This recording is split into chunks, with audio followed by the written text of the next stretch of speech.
Alors ce matin, on va lire un bon passage qu'on trouve dans le livre des rois. Le livre des rois, je vais vous donner juste un peu de contexte, on va refaire un peu de catéchisme un peu ce matin. Donc le livre des rois, ça commence avec le règne du roi Salomon. Donc Salomon qui a succédé à Saül, à David, sur le trône d'Israël. Et en fait au début, le règne de Salomon, la royauté en Israël, ça commence bien. Salomon, au début de son règne, va recevoir de Dieu une sagesse incroyable. On dit qu'il n'y avait pas plus sage que lui. Il va recevoir aussi, lui et son peuple, des bénédictions matérielles. Il va être prospère, il va remporter des victoires, etc. Tout commençait bien. Et puis, petit à petit, par soif de plus de pouvoir, par soif de plus de richesse, Salomon va commencer à se détourner de Dieu, se détourner de sa volonté. Il va épouser notamment des femmes étrangères pour faire comme on le faisait à l'époque dans la royauté. On fait des mariages pour faire des alliances politiques. Mais il ne va pas seulement épouser ces femmes, il va aussi épouser leur religion, leurs pratiques. Et donc petit à petit, en Israël, on va laisser s'installer des divinités païennes de la région aux alentours, des idoles, mais aussi de l'esclavage et toutes sortes d'injustices. Donc Salomon et son peuple vont s'éloigner de Dieu. Aujourd'hui, avec un regard contemporain, on se dirait mais c'est super, en fait, il est en train de faire une société pluraliste, une société multiculturelle. Avec un regard contemporain, on se dit c'est super, mais il faut réaliser que quand Salomon laisse entrer d'autres dieux dans le royaume, se met lui-même à les adorer, en fait, c'est tout ce qui va avec qui vient, et notamment, c'est des dieux qui demandaient des sacrifices humains, notamment des sacrifices d'enfants. Le culte de ces divinités s'accompagnait aussi de ce qu'on appelle la prostitution sacrée, bref, ça plus l'esclavage, plus les injustices, toutes sortes de choses. Et jusqu'à ce qu'à la fin du règne de Salomon, tout se dégrade jusqu'à ce que le royaume soit même scindé en deux. Il va y avoir non plus un royaume, mais deux royaumes, avec deux rois. D'un côté, le royaume d'Israël au nord, dont la capitale c'est Samarie, et au sud, le royaume de Judée, dont la capitale est Jérusalem. Le peuple est maintenant divisé, il y a deux rois. Et en fait, tout au long du livre des rois, et en fait quasiment tout le long de l'Ancien Testament, on va voir combien en fait le peuple de Dieu, et notamment par ses dirigeants, par ses rois successifs, que ce soit en Judée ou en Israël, la plupart vont faire le mal, s'éloigner de Dieu, jusqu'à même oublier complètement le Seigneur, que le royaume ne soit plus qu'un royaume idolâtre, où on a oublié qu'il y avait ce Dieu de l'alliance, ce Dieu de la promesse. Alors le passage qu'on va lire ce matin, il se trouve au moment du règne en Israël, donc au nord du roi Akab. Le roi Akab, c'était un mauvais roi comme tous les autres, mais il était même pire que les autres. On va juste lire une petite présentation. Nina, si tu veux juste avancer. 1 roi 16, 30 à 33. Mais Akab fit ce qui est mal aux yeux du Seigneur, encore bien plus que tous les rois qui l'avaient précédé. Non content d'imiter les péchés de Jéroboam, fils de Nébat, il alla jusqu'à épouser Jézabel, fille d'Ethbaal, roi des Sidoniens, et il s'inclina devant le dieu Baal pour lui rendre un culte. À Samarie même, il construisit un temple pour Baal, il fit dresser un autel pour le sacrifice, et y plaça un poteau sacré de la déesse Ashéra. Par toutes ses actions, il offensa le Seigneur, le Dieu d'Israël, plus encore que tous les rois d'Israël qui l'avaient précédé. Voilà, alors juste une petite info. Baal, c'est un mot qu'on va beaucoup voir dans l'Ancien Testament. En réalité, Baal, c'est pas un seul dieu, c'est un nom générique pour les dieux, les divinités des environs. Il y avait plusieurs Baal, donc c'est pour ça que parfois vous le verrez au masculin, parfois au pluriel. Et le Baal le plus connu, c'est Baal Zéboul. Peut-être vous avez déjà entendu ce nom. En français, ou en anglais peut-être, ça a donné Belzébuth. Hein, c'est intéressant, si vous regardez les images, les sculptures, les tableaux, les gravures qu'on avait de ces dieux, ils sont assez terrifiants. Et notamment Baal-Zéboul, Belzébuth, c'est un dieu, c'est une grosse mouche, quoi. C'est un gros moucheron assez effrayant. Voilà par quoi ils ont remplacé le Seigneur par l'adoration de ces dieux, notamment le dieu mouche, on va l'appeler comme ça. Voilà. Et vous voyez qu'avec tout ça, le peuple va s'enfoncer dans les malheurs. Les malheurs vont arriver jusqu'à ce qu'en fait, à la fin du livre des rois, on lit que en fait, le peuple va être envahi par ses voisins. La population va être emmenée en exil à Babylone, et même le temple d'Israël, le temple de Jérusalem, que Salomon avait construit, ce temple magnifique, va même être complètement rasé, complètement détruit. Et on a presque l'impression que Dieu a abandonné son peuple. Mais en réalité, il ne l'a jamais abandonné. Et c'est merveilleux de voir comment, malgré ce peuple rebelle, ce peuple que Dieu qualifie d'adultère, parce qu'il se prostitue, entre guillemets, pour d'autres dieux, il trahit l'alliance qu'ils avaient faite, malgré ça, Dieu va cesser de tendre la main à son peuple. Il ne va jamais l'abandonner, il va notamment lui envoyer des prophètes. Et tous ces prophètes qu'on voit dans la Bible sont en fait ces personnes que Dieu envoie pour faire deux choses, pour inviter le peuple, et notamment ses dirigeants, notamment ses rois, à se repentir, et aussi à prédire les malheurs qui vont arriver au peuple et à ses dirigeants s'ils ne se retournent pas, s'ils ne reviennent pas vers le Seigneur, vers la justice, s'ils n'abandonnent pas tous ces faux dieux, tous ces Baals, etc. Alors nous, celui qu'on va voir ce matin, donc on est pendant le roi Akab, c'est le prophète Élie. Le prophète Élie, c'est un peu la star des deux livres des rois. Et donc Élie, quand il arrive, quand Dieu s'adresse à lui, quand Dieu l'appelle, il va aller confronter Akab et sa femme, la reine Jézabel, pour leur dire de se repentir, leur dire d'abandonner les idoles, de rétablir la justice et le droit en Israël. Bien entendu, Élie ne va pas trouver un très bon accueil à sa parole, alors Élie va faire un défi. Il va défier les prophètes de Baal. On lit ça au chapitre 18. Il va leur dire, écoutez, vous êtes 450 prophètes de Baal, moi je suis seul à être prophète du Seigneur. On va fabriquer 2 autels, on va mettre 2 sacrifices, 2 bœufs, et puis vous allez invoquer votre Dieu pour qu'il brûle le sacrifice, pour qu'il brûle le bœuf. Moi je ferai de même et on verra bien qui est le vrai Dieu et qui est le faux Dieu. Et donc, je pense que vous avez déjà entendu cette histoire, hein. Les prophètes de Baal vont chanter, prier pendant des heures et des heures, rien ne se passe.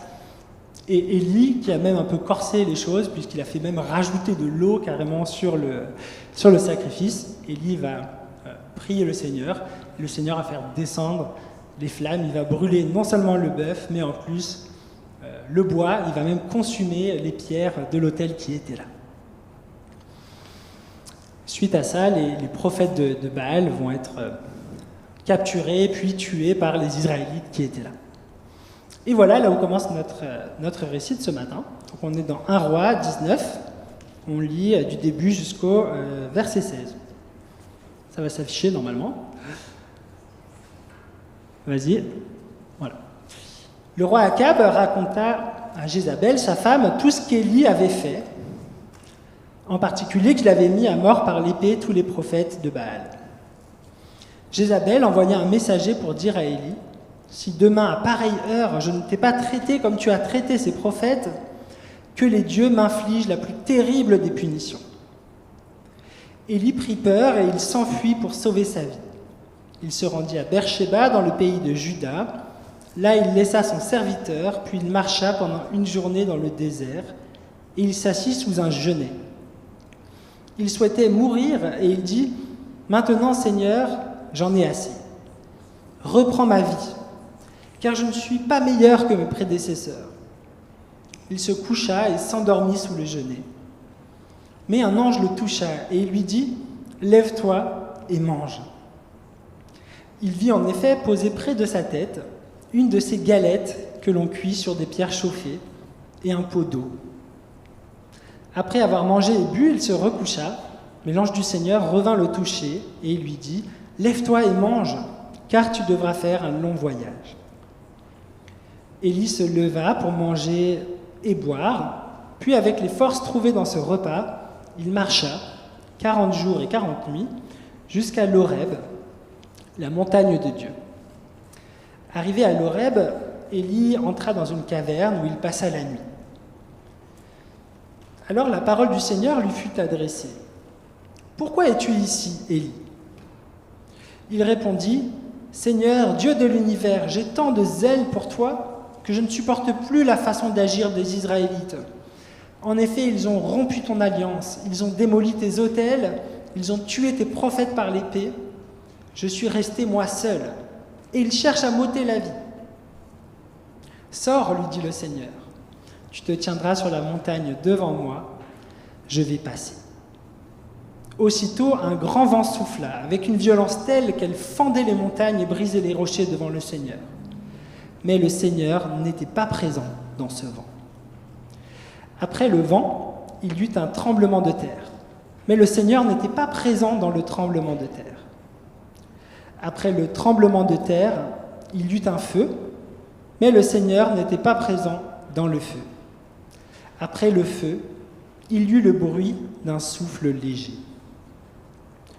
Dès qu'Élie l'entendit, il se couvrit le visage avec son manteau, il sortit de la caverne et il se tint devant l'entrée. Il entendit de nouveau une voix qui disait « Pourquoi es-tu ici, Élie » Il répondit « Seigneur, Dieu de l'univers, j'ai tant de zèle pour toi que je ne peux plus supporter la façon d'agir des Israélites. En effet, ils ont rompu ton alliance, ils ont démoli tes autels, ils ont tué les prophètes. Je suis resté moi seul et ils cherchent à m'ôter la vie. » Mais le Seigneur lui dit « Va, retourne par le même chemin à travers le désert et rends-toi à Damas. Tu y choisiras de ma part avec l'huile d'onction Hazaël comme roi de Syrie. Puis tu choisiras comme roi d'Israël avec l'huile d'onction Jéhu, fils de Nimshi, et tu choisiras Élisée, fils de Shaphat, d'Abel-Méhola, pour te succéder comme prophète. » Amen. Il y a une expression qui est particulièrement parlante dans la langue française, c'est l'expression « tomber de haut ». L'expression « tomber de haut ». Vous savez, quand vous pensez que tout va bien, quand vous pensez que vous maîtrisez une chose, quand vous avez mis beaucoup d'énergie dans un projet qui a l'air de fonctionner, et puis en fait, tout s'écroule, rien ne se passe comme prévu, on tombe de haut. Je pense qu'on a tous vécu ça, et c'est assez terrible, et c'est vraiment ce qu'a vécu Élie. Élie, il est vraiment tombé de haut. Élie venait de faire un coup d'éclat magistral devant tout le peuple. Il avait, donc, comme je vous l'avais dit, défié les prophètes de Baal. Il avait, de manière publique et extraordinaire, montré la supériorité du Seigneur, montré à tous, et notamment au roi Akab, que le Baal est un faux Dieu, que le seul Dieu véritable, c'est le Dieu d'Israël, le Dieu unique. Et pourtant, c'est comme si rien ne s'était passé. Parce que Élie aurait pu s'attendre, et c'est vrai, nous aussi, quand on lit l'histoire, on pourrait s'attendre à ce que, après une telle démonstration de force, le roi et la reine Jézabel se repentent, qu'ils arrêtent le culte des idoles, qu'ils renversent les statues, qu'ils rétablissent le culte du Seigneur Dieu. Mais ce n'est pas du tout ce qu'ils font. Et d'ailleurs, le peuple non plus, le peuple d'Israël, qui était là nombreux sur le mont Carmel pour voir ce miracle, ils étaient nombreux à avoir vu le Seigneur agir, à avoir vu l'échec du Baal. On aurait pu s'attendre à ce qu'ils fassent une révolution, à ce qu'ils fassent un coup d'État, à ce qu'eux-mêmes aillent détruire les autels, détruire les statues de Baal, des Ashéras, etc., qu'ils demandent à ce que le roi Akab soit destitué. Tout ça, c'est ce qui aurait dû se passer. Mais rien du tout, et même au contraire, la seule chose que ça a provoqué, c'est de rendre la reine Jézabel dans une colère terrible, puisque, c'était au verset 1, au verset 2, elle envoie un message à Élie pour lui dire « Si demain je t'ai pas tranché la gorge, que les dieux m'infligent de terribles punitions. » Voilà, Élie est vraiment tombé de haut et on voit vraiment dans ce passage à quel point il est perdu, à quel point il est désemparé. Il doute de tout, il doute de lui-même, il ne sait plus vraiment qui il est, il ne sait plus vraiment à quoi il sert, et il ne sait même plus vraiment, et c'est peut-être surtout ça, qui est Dieu, qui est ce Dieu qui sert après être tombé de si haut. Et si on lit le texte avec attention, on voit vraiment en fait tous les symptômes de la dépression. On peut vraiment dire que Élie est dans une forme de dépression sévère. D'abord, la première chose, c'est que, vous voyez, il s'isole. Il quitte son pays. Il y a même, sur le chemin, on lit qu'au verset 3, il laisse son serviteur. Il se retrouve tout seul.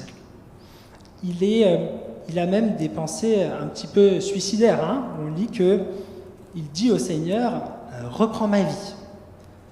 Au verset 4, « Reprends ma vie car je ne suis pas meilleur que mes prédécesseurs ». Voilà l'état dans lequel est Élie. Après être tombé de haut, après avoir beaucoup espéré dans ses actions, après avoir beaucoup espéré que grâce à lui, le Seigneur allait agir, Élie est au plus bas jusqu'à même souhaiter mourir. En tout cas, il a complètement démissionné de son ministère de prophète. Et ce qu'on va voir ce matin, c'est comment Dieu va agir pour Élie. Et c'est assez extraordinaire. La toute première chose que fait le Seigneur, quand il rencontre Élie, qui est là au plus bas, c'est de lui faire à manger. C'est la première chose que lui dit Dieu. Il ne lui dit pas un truc spirituel, il ne lui dit pas un truc moral. Dieu cuisine pour Élie. Il lui fait du pain, au travers un ange qui vient le voir. Il lui fait des galettes cuites sur de la pierre chauffée. Et sa première parole, c'est « Élie, lève-toi et mange ». Ça, c'est un verset qui me parle beaucoup. « Lève-toi et mange » parce que j'ai un petit Élie à la maison qui se réveille la nuit. Et vraiment, quand je l'entends se réveiller, j'ai envie de lui dire « Élie, lève-toi et mange. Fais-le tout seul. » Ça ne marche pas. Je ne suis pas le Seigneur. Mais en tout cas, c'est formidable comment le Seigneur, en fait, la première chose qu'il va faire pour Élie, c'est prendre soin de son corps, prendre soin de son physique. Il a besoin de force, il a besoin de repos. On lit aussi que l'ange le toucha. On ne sait pas exactement ce que c'est, la manière, hein, on ne sait pas vraiment la manière avec laquelle l'ange l'a touché, mais il lui a apporté, sans doute, en tout cas c'est comme ça que moi je l'imagine, un toucher de réconfort, peut-être une accolade, peut-être un câlin, je ne sais pas, mais il lui apporte aussi ce réconfort-là, un réconfort physique. La deuxième chose, après avoir pris soin de son corps, Dieu va prendre soin de son âme, entre guillemets. Ce que va faire Dieu, c'est que Dieu va écouter Élie. Car vous avez vu dans quasiment tout le passage, Dieu ne parle quasiment pas, hein, il dit juste « lève-toi et mange ». La deuxième parole qu'il lui dit, c'est « Pourquoi es-tu ici, Élie ?» Pourquoi es-tu ici, Élie ? Vous vous doutez bien que si Dieu demande ça à Élie, c'est pour que Élie puisse parler. Dieu sait très bien pourquoi Élie est là. Hein, Dieu ne dit pas « Ah bah tiens Élie, qu'est-ce que tu fais là ? C'est marrant que tu sois là. » Non. Si Dieu pose cette question à Élie, c'est parce qu'il veut que Élie puisse en fait verbaliser ce qu'il a en lui, qu'il puisse mettre des mots, qu'il puisse parler. Parce que Élie, il a fait en fait l'erreur qu'on fait très souvent lorsque ça ne va pas, très souvent lorsqu'on est au plus bas, lorsqu'on est dans la déprime, dans la dépression, on s'isole. Et on garde tout ce qu'on a pour nous. Hein, et d'ailleurs, Élie, il a fait cette erreur, c'est de se séparer même de la personne dont il était le plus proche, c'est-à-dire son serviteur. Son serviteur, il ne faut pas imaginer que c'était son servant, c'était en fait son collaborateur de prophète, donc son collaborateur dans le ministère, la personne la plus proche de lui, la personne qui connaît ses aspirations, qui connaît ses victoires, ses échecs. Même de cette personne-là de confiance, Élie s'en est séparé. Alors Dieu va lui donner l'occasion de sortir ce qu'il a en lui. de dire ce qui ne va pas, de verbaliser.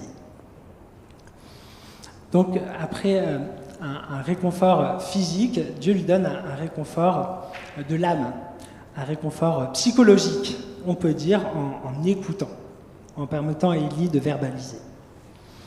Et la troisième chose que Dieu va faire, après le physique, après le psychologique, c'est qu'il va prendre soin de son esprit, du spirituel, et Dieu va lui adresser une parole. Il va restaurer, revigorer sa foi. Ça, on en parlera plus tard, mais j'aimerais juste qu'on puisse s'arrêter sur la manière qu'a le Seigneur de prendre soin d'Élie dans tout ce qui fait sa personne.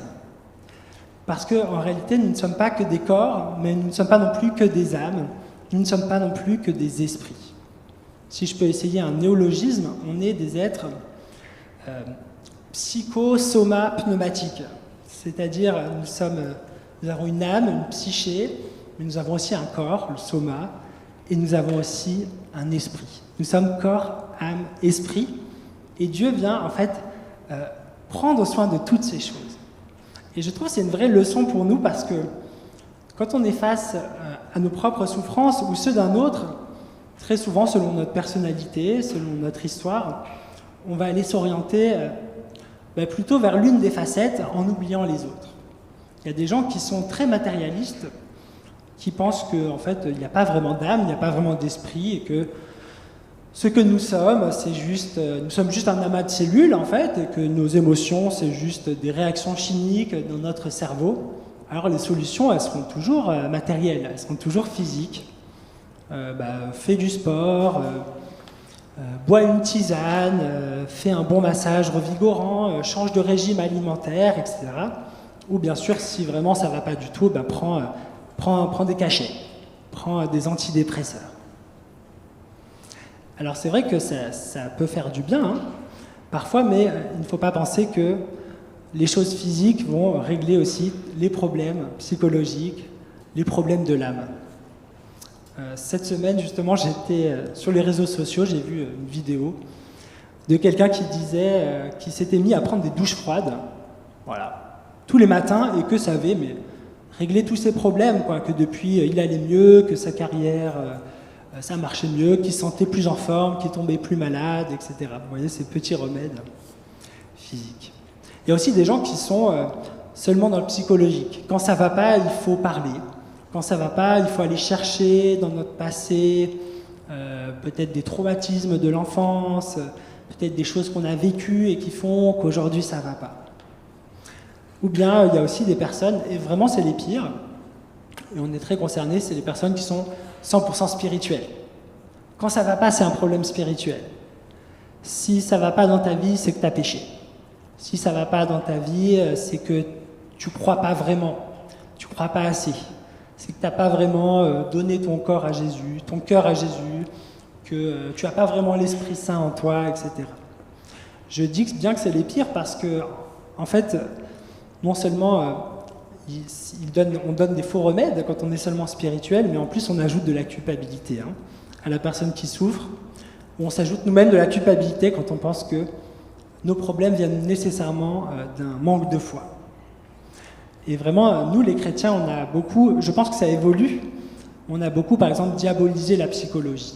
Et dans certaines églises, vous entendrez encore des pasteurs qui disent si vous allez voir le psychologue, c'est que vous êtes un mauvais chrétien, parce que Dieu peut vous guérir, vous n'avez pas besoin d'un psy. Dieu s'occupe de tout. Mais c'est pas vrai. Et on le voit bien dans ce texte. Il y a d'un côté le spirituel, d'un côté le corps, et d'un côté l'âme. Corps, âme, esprit. Et Dieu vient prendre toutes ces choses en considération. Alors maintenant, on va voir la partie spirituelle, la parole que Dieu va adresser à Élie. C'est vraiment intéressant et c'est même un peu bizarre ce qu'il fait, puisqu'il commence par lui dire attendez, je vous relis le verset. Il lui dit « Sors, tu te tiendras sur la montagne devant moi et je vais passer. » C'est quand même curieux parce que Dieu est en train de s'adresser à Élie et il lui dit « Bouge pas, j'arrive. » C'est comme si moi je vous disais là maintenant, restez là, j'arrive, je vais venir vous parler, alors que je suis devant vous. Pourquoi est-ce que Dieu fait ça? Parce qu'en fait, Dieu veut montrer quelque chose à Élie. Il veut l'enseigner quelque chose. Il veut en fait réparer une foi qui était mal ajustée. Donc, Élie va se tenir là, et puis il va y avoir un vent violent qui va passer, et on lit que le Seigneur n'était pas dans ce vent. Après le vent, il y eut un tremblement de terre, mais le Seigneur n'était pas présent dans le tremblement de terre.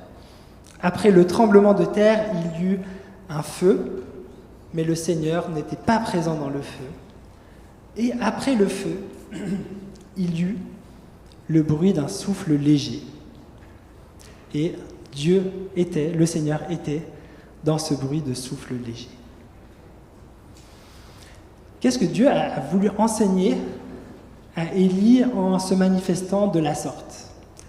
En faisant venir un vent violent, un tremblement de terre, du feu, pour finalement se manifester sa présence dans un souffle léger. Dans certaines autres traductions, on lit un murmure, quelque chose de ténu, quelque chose d'indicible.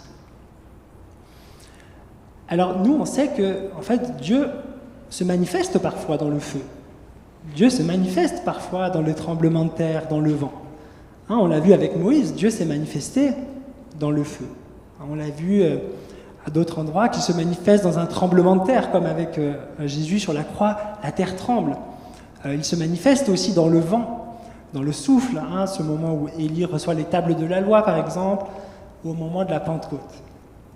Malgré toutes ces manifestations, Dieu veut attirer l'attention sur Dieu qui se manifeste comme un souffle ténu, comme un murmure difficile à entendre. Qu'est-ce qu'il veut dire en fait, Dieu à Élie? Il veut lui montrer que oui, Dieu peut se manifester de manière grandiose, fracassante, mais la manière particulière que Dieu a choisie. C'est ce qui manquait à Élie dans sa compréhension, c'est que Dieu se manifeste avant tout, non pas dans le fracas, mais dans un souffle ténu, c'est-à-dire une conversation. Si Dieu parle à voix basse, en fait, c'est pour qu'on s'approche de lui. C'est pour qu'on prenne le temps de l'écouter, de l'entendre, pour vivre un moment d'intimité avec lui. Et Élie, il avait vraiment besoin de ça parce que parmi tous les prophètes, vraiment, Élie, c'est vraiment le prophète du fracas, c'est le prophète du feu, de la fureur. Hein. Quasiment à chaque fois que Élie agit, ben voilà, il y a du feu qui tombe du ciel, il y a de la violence, il y a de la brutalité. Dieu peut lui faire comprendre que c'est pas comme ça qu'il a décidé d'agir. Et d'ailleurs, Élie en a eu l'exemple, parce que malgré son coup d'éclat, malgré le feu qui descend du ciel, qui brûle l'autel, qui ridiculise les prophètes de Baal, eh bien personne ne s'est converti, personne ne s'est repenti. Dieu veut montrer à Élie que la repentance, que Dieu change les cœurs, non pas avec le fracas, mais avec une parole qui s'adresse, une parole intime, une parole familière, une parole qui parle au cœur. Et en fait, ce qu'il va comprendre aussi Élie, ce que Dieu veut faire comprendre à Élie, c'est qu'en fait, avant toute chose, il est un Dieu de grâce.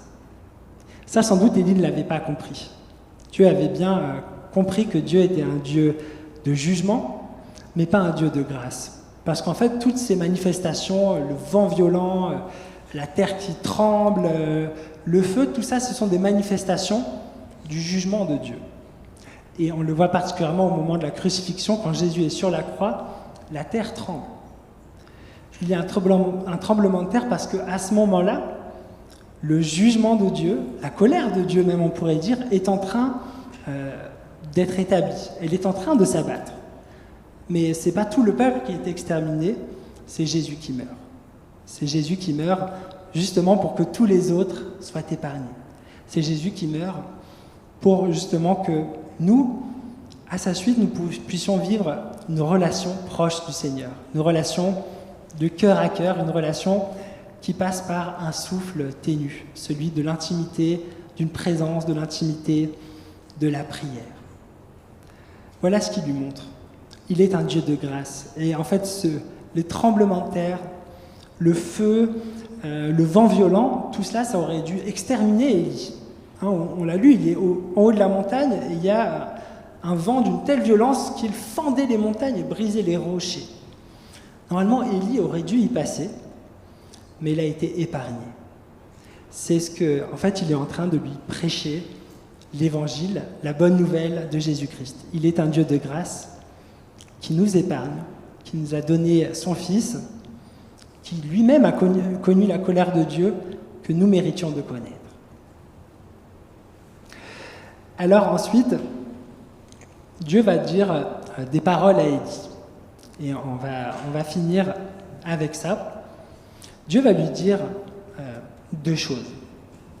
La première chose que va faire Dieu, c'est qu'il va le mettre en action, il va lui donner un plan, il va lui dire voilà ce que tu dois faire. Et c'est assez surprenant en fait quand on s'arrête dessus ce que dit le Seigneur à Élie. Il lui dit d'aller à Damas pour oindre Hazaël, le roi de Syrie. C'est-à-dire qu'en fait, Dieu demande à Élie d'aller donner une onction royale à un roi ennemi, au roi qui en fait faisait la guerre à Israël, au roi qui, plus tard, quelques générations après, va envahir Israël, va mettre Israël en captivité, etc. Ça, jamais Élie n'aurait pu l'imaginer de lui-même. Jamais il aurait pu imaginer que Dieu, lui, avait prévu d'utiliser même le roi du peuple ennemi d'Israël pour faire sa volonté. Et ça, c'est, je pense, une leçon pour nous aussi. Parfois, on est un peu comme Élie, on prie, on attend les miracles. On prie, on attend des solutions un peu clés en main de la part de Dieu, mais Dieu, lui, dans sa sagesse, il a des plans qui sont vraiment contre-intuitifs. Et c'est pour ça qu'on a besoin d'écouter cette voix de Dieu, parce que Dieu va la plupart du temps nous conduire vers quelque chose que nous, on n'aurait pas imaginé. Si vous voyez quasiment à chaque fois que Dieu appelle un prophète dans la Bible, les prophètes ne veulent pas. Ils disent non, c'est une mauvaise idée. Non, c'est dangereux. Moïse va parler à Pharaon, mais moi je ne sais pas parler, je bégaye, etc. Et la deuxième chose, en fait, que va faire le Seigneur, c'est qu'il va débusquer un mensonge d'Élie. Une des raisons du malheur d'Élie, c'est son sentiment de solitude. À 2 reprises, quand il parle à Dieu, il lui dit « Je suis seul. Je suis le seul. Je suis le dernier croyant. Je suis le dernier qui t'est fidèle. » Mais en fait, c'est faux. C'est faux et Dieu va lui montrer, puisque dans son plan, il va lui demander de rejoindre 7000 Israélites qui étaient restés fidèles à Dieu. Vous voyez, Élie se sentait seul, le seul croyant, le seul fidèle. Pourtant, il y avait quand même une bonne réserve de milliers d'Israélites qui étaient fidèles à Dieu. Et puis, il y avait aussi d'ailleurs le second du roi, Obadiah, qui lui était fidèle, qui a d'ailleurs aidé à cacher tous ces Israélites qui étaient restés fidèles. Et puis aussi, il y a Élisée, le successeur d'Élie, qui est là aussi pour l'aider, pour prendre sa suite, pour reprendre son flambeau. Et ça, mine de rien, quand on tombe de haut, quand on est dans le malheur, quand on vit ces moments durs, comme vit Élie, très souvent, mine de rien, on est habité par des mensonges. Élie, il n'avait pas faux sur toute la ligne. Quand il dit « j'ai du zèle pour toi », c'est vrai. Quand il dit la façon d'agir des Israélites est mauvaise, c'est vrai. Effectivement, ils ont démoli les autels, effectivement, ils ont adoré d'autres dieux. Mais par contre, ce qui était faux, c'est que Élie, contrairement à ce qu'il croyait, n'était pas seul. Et combien de fois, dans notre malheur, on se sent seul. On a l'impression que personne ne peut nous comprendre. Personne ne pourra jamais me comprendre. Personne ne pourra jamais m'aider. Il n'y a pas de solution. Et là, le Seigneur lui montre clairement, non, Élie, tu n'es pas seul. Tu es loin d'être seul. Déjà, moi, le Seigneur, je suis là. Et puis, il y a des personnes qui vont t'aider. Je pense que c'est une bonne leçon pour nous. Réussir dans le malheur à analyser et faire le tri entre ce qui est vrai et ce qui est faux. Parce qu'on passe du temps à s'asséner nous-mêmes des fausses vérités. ça ne marchera jamais, j'y arriverai pas, c'est foutu, il n'y a plus rien à espérer. Tout ça, en fait, ce sont des mensonges. Et le plus grand mensonge qu'on se fait à nous-mêmes, c'est celui que se fait Élie, de croire qu'on est seul avec nos problèmes. Nous ne sommes pas seuls avec nos problèmes. Il y a des personnes qui peuvent nous comprendre, il y a des personnes qui peuvent vivre les mêmes choses que nous, il y a des personnes qui peuvent nous aider. Voilà une magnifique leçon, je trouve, que Dieu fait à Élie et qui nous fait à nous. Quand on vit des périodes en creux, voilà, quand on est tombé de haut, quand on vit des moments d'anxiété, de déprime, prendre soin non pas que d'une facette de notre personnalité, pas que d'une facette de notre être, mais de la totalité. Peut-être notre problème vient de notre corps, on a besoin de se reposer, on a besoin de manger, c'était la première chose dont Élie avait besoin. Peut-être que c'est plus un problème psychologique, on a besoin de parler, on a besoin de comprendre. Peut-être que c'est un besoin spirituel. On s'est éloigné de Dieu, on a une mauvaise idée de Dieu. Et surtout, le Seigneur nous encourage à nous tourner vers lui, à sa grâce, lui faire confiance, vivre ce moment de cœur à cœur avec lui. On peut prier pour demander des miracles fracassants comme le fait Élie, mais le Seigneur, vous voyez là dans cette histoire, a choisi d'agir avec sa sagesse, en mettant Élie en action. Et puis enfin, le Seigneur nous dit, ne crois pas les mensonges des autres, ne crois pas les mensonges que tu te fais à toi-même, tu n'es pas seul. Je suis avec toi, et il y a des gens qui sont là aussi avec toi, et je vais te le montrer. Amen.